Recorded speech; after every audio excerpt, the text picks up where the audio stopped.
Terima kasih kerana memilih channel ini untuk mendapatkan berita terbaru setiap hari. Bagi anda yang pertama kali berada dalam channel ini, sila pertimbangkan untuk tekan butang like, subscribe dan komen video ini untuk penambahbaikan pada video akan datang.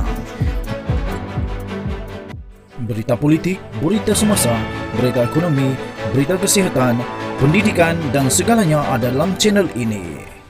Salam sejahtera Malaysia, berita terkini dipetik daripada malaysianow.com bertajuk Pemimpin UMNO Johor nafi bertemu Anwar ketika kabarangan PRN memuncak.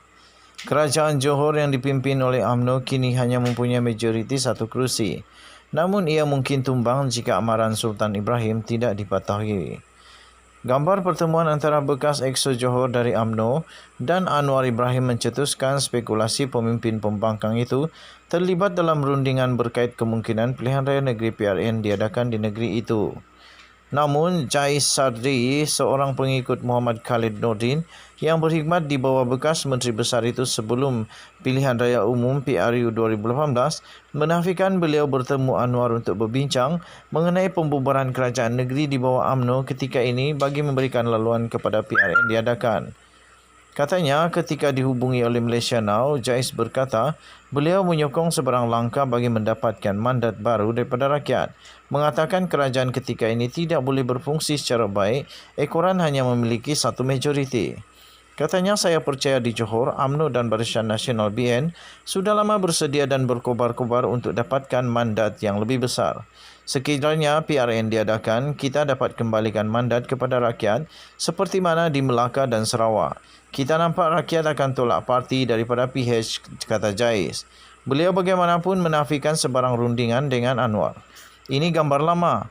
Tiada kena-mengena dengan PRN atau politik, katanya ketika ditunjukkan gambar tular yang memaparkan pertemuan beliau dan Anwar.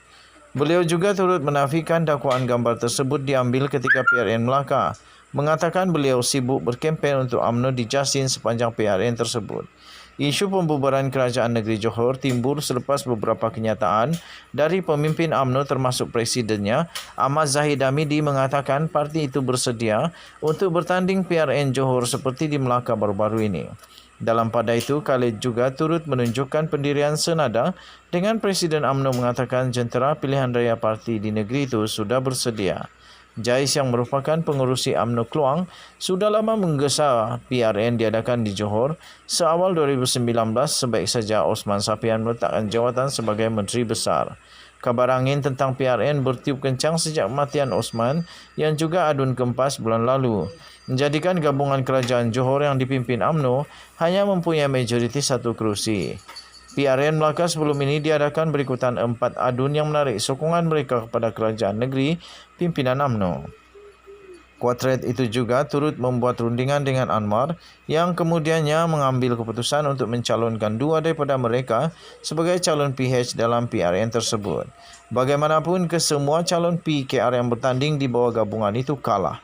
Ramai yang mengkritik pelaksanaan PRN Melaka ketika negara sedang dalam fasa pemulihan COVID-19 berikutan kejayaan program vaksinasi.